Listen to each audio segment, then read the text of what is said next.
राधे राधे, हरे कृष्णा। कैसे हो आप सभी लोग? आशा करती हूँ आप सभी परम मंगल में हो गए, स्वस्थ हो गए, अच्छे हो गए। सबसे पहले आप सभी को मकर संक्रांति की अनंत और अनंत शुभकामनाएं। संक्रांति साल का पहला उत्सव होता है और मैं ये कहती हूँ कि मकर संक्रांति बहुत बड़ा उत्सव है, क्योंकि हमारे 9 ग्रहों में से एक सूर्य ग्रह जो है वो सबसे पावरफुल ग्रह बोले जाते हैं। सूर्य ग्रह हमारे 9 ग्रहों को रोशनी देते हैं। किसी भी 9 ग्रहों के पास अपनी कोई लाइट नहीं है, तो जो ये लाइट देने का काम करते हैं ये सूर्य ग्रह ही होते हैं। तो सूर्य भगवान की पूजा अर्चना उपासना का दिन होता है मकर संक्रांति। साल में 14 संक्रांति आती है, महीने में एक संक्रांति आती है, लेकिन मकर संक्रांति सबसे बड़ी संक्रांति के तौर पे बोला जाता है। मकर संक्रांति पर डिफरेंट टाइप के नियम लिए जाते हैं और मकर संक्रांति में से एक नियम लिया जाता है और वो नियम होता है 14 दीप दान का नियम। देखो, वैसे तो आप 14 किलो चीज़ें दान कर सकते हो, 14 किलो आइटम दान कर सकते हो, लेकिन 14 दीप दान का नियम मकर संक्रांति पे लेना बहुत ज़रूरी होता है। कहते हैं अगर आप 14 दीप दान का नियम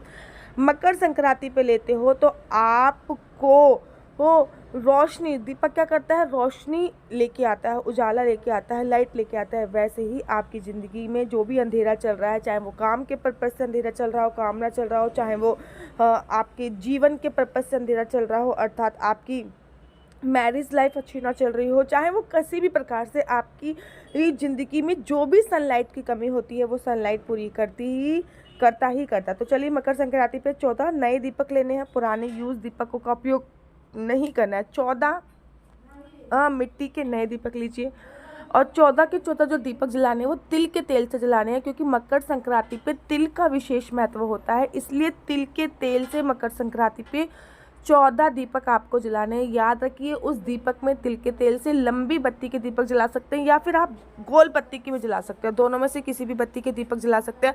गोल बत्ती का जो दीपक होता है ना, वो आपके घर पे सुख समृद्धि लेके आता है। लंबी बत्ती का दीपक आपकी तरक्की का दीपक बोला जाता है। तो आप ऐसा भी कर सकते हो कि 7 गोल बत्ती के दीपक जला लीजिए और 7 लंबी बत्ती के दीपक जला लीजिए। ऐसा भी आप कार्य कर सकते हो। दीपक की संख्या 14 होनी चाहिए, दीपक नए होने चाहिए और दीपक तिल के तेल के ही जलने चाहिए। तिल के तेल के साथ साथ उसमें कम से कम थोड़ा थोड़ा आप लोग ज़रूर डालिए। काले तिल जो होते हैं ना, वो उस दीपक में आपको ज़रूर डालने हैं और 2-2 लौंग ज़रूर डालिए। लौंग क्या होती है?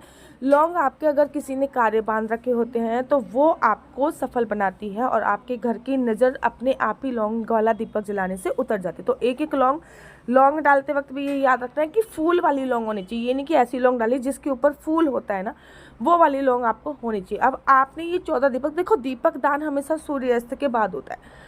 मोस्टली सारे दान जो होते हैं वो सूर्य अस्त से पहले होते हैं, लेकिन दीपक दान जो होता है वो सूर्य अस्त के बाद होता है। अर्थात सूरज जब ढल जाता है, ढलने की कगार पे होता है, अर्थात शाम की पूजा के वक्त ही आपके जो दीपक होता है उसका दान होता है। तो सबसे पहले मंदिर प्रांगण में आप 14 दीपक दान कर लीजिए, 14 दीपक जला लीजिए। उसके बाद थोड़ा सा गंगा जल लीजिए या फिर हाथ में जल लीजिए।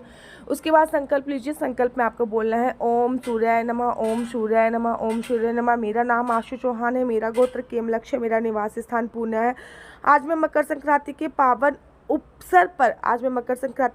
अवसर पर दीप दान करने का संकल्प ले रही हूँ। भगवान मेरी सभी प्रकार की सभी मनोकामनाएं पूरी करें, मेरे घर की सभी विघ्न बाधाएं दूर करें। तो आपको ऐसे बोलती हूँ, जो जल आपने हाथ में है वो 14 दीपकों के गोल गोल घुमा देना है। मतलब 14 दीपकों के ऊपर से नहीं, साइड से गोल गोल घुमा देना है। अब आपको नेक्स्ट क्या करना है, ये दीपक आप जला लीजिए। याद रखिए कि आपको दीपक से दीपक नहीं जलाना, अलग अलग, मतलब माचिस की तिल्ली से ही दीपक जलाना होता है, ठीक है ना। दीपक से दीपक नहीं जलाया जाता। कभी कभी लोग क्या करते हैं कि एक दीपक जला लेंगे, उससे फिर सारे दीपक जला लेते हैं। ऐसा नहीं करते, दीपक से दीपक नहीं जलाया जाता, सारे दीपक आपको अलग अलग जलाने होते हैं। अब आपने पहला दीपक जहाँ पे मंदिर है वहीं पे रखना है। यहाँ पे आपने दीपक जलाया है ना, अपने घर के मंदिर में पहला दीपक रखना है। 2 दीपक घर के मुख्य द्वार पे रखने हैं। 3 दीपक हो गए। चौथा दीपक माँ अन्नपूर्णा का वास होता है आपके किचन एरिया में, आपको अपने किचन में रखना है चौथा दीपक। 5वां दीपक आपको तुलसी माता पे रखना है। 6ठा दीपक आपको समी वृक्ष पे रखना है। सातवां दीपक आपको आकाश, 2 दीपक आकाशदीप दान करने हैं, 7वां और 8वां। एक दीपक जो होता है वो पितरों के निमित्त होएगा, दक्षिण दिशा में आपको रखना है, और एक दीपक आप विष्णु के जी के निमित्त आकाशदीप दान करोगे। तो 8 दीपक इस प्रकार से हो गए। बाकी आपके घर के जितने भी कमरे हैं, हर कमरों में एक एक दीपक आपको अवश्य लगाना है। फॉर एग्जाम्पल, आपके घर पे अगर 3 कमरे हैं तो तीनों कमरों में एक एक दीपक। एक दीपक अपनी तिजोरी में, अब तिजोरी में ये नहीं कि दीपक जाके तिजोरी में रख दे और आग लग गई। तिजोरी में दीपक रखना नहीं है, केवल तिजोरी में दीपक दिखाकर दीपक को बाहर ही रख देना है। आपके घर पे अगर केले का वृक्ष है तो एक दीपक केले के पास, एक दीपक तुलसी मैया के पास, एक दीपक समी वृक्ष के पास जरूर रखिए, जो भी देव वृक्ष है। अगर देव वृक्ष आपके घर के आसपास नहीं है तो घर के नीचे अगर देव वृक्ष है, जैसे कि बरगद का पेड़ हो गया, पीपल का पेड़ हो गया, ठीक है, बट वृक्ष हो गया, कदम का वृक्ष हो गया, ये सभी देव वृक्ष की श्रेणी में आते हैं। आप इनके पास भी दीपक रख सकते हैं। अगर आपके घर के आसपास कोई नदी है तो एक दीपक वहाँ पे रख सकते हैं, नहीं तो फिर जो आपका जलाशय अर्थात जल भरने का स्थान है, यहाँ पे आपका जल भरा रहता है, पीने का जल, वहाँ पर भी एक दीपक आप रख सकते हैं।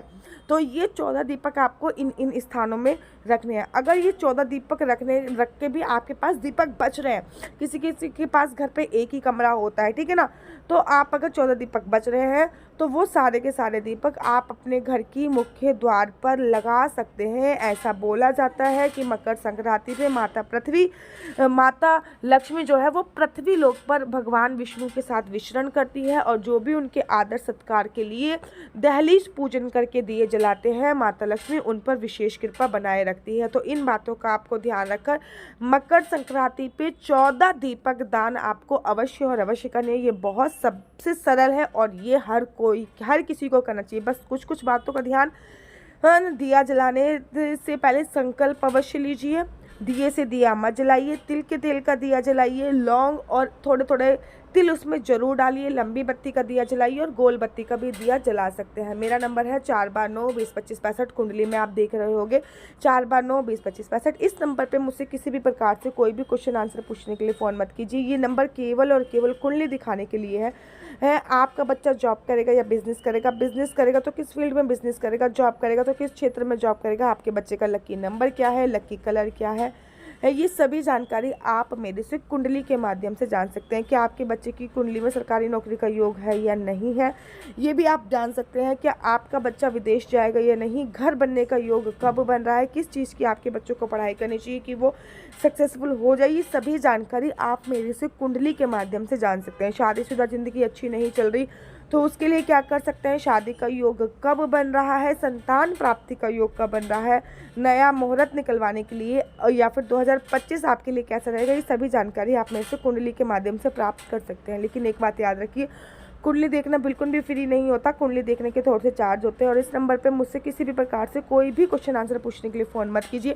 ये नंबर केवल और केवल कुंडली दिखाने के लिए है। अगर आपको मेरी वीडियो अच्छी लगती है तो आप अपना यूट्यूब चैनल हरि बोल को लाइक शेयर सब्सक्राइब करना बिल्कुल भी मत भूलिए। तब तक के लिए मुझे दीजिए इजाज़त। राधे राधे, हरे कृष्णा, हरि बोल।